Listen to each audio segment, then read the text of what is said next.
Hi, my name's Pete Christofferson and I work for Chicago Faucets. Today, I'm going to cover the installation of our 1921 series shower valve with integrated automatic drain. This drain is included with the valve and is designed to remove stagnant water where pathogens can grow from the shower valve and pipes. You'll follow standard procedures to rough in the valve with one important exception. The center line of the inlet-outlet ports of the valve must be between 1 15/16 and 2 5/8 of the finished surface of the wall. Be sure to account for the combined thickness of the wallboard and finished wall material in calculating this dimension.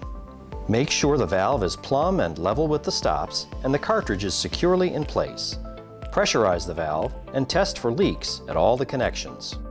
To install the drain, start by adding pipe sealer to one end of the nipple pipe and then tighten securely into the valve. Use a rag so as not to damage the finish. Before completing the drain installation, you'll need to attach the trim plate. Start by inserting the seals into the handle and drain pipe openings. Attach the foam seal to the back of the trim plate, cut to size, leaving an 1/8" gap at the bottom of the plate. Secure the trim plate to the wall.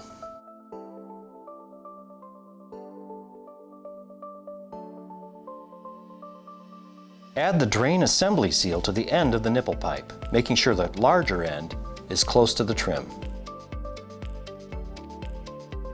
Using pipe sealer, attach the drain assembly.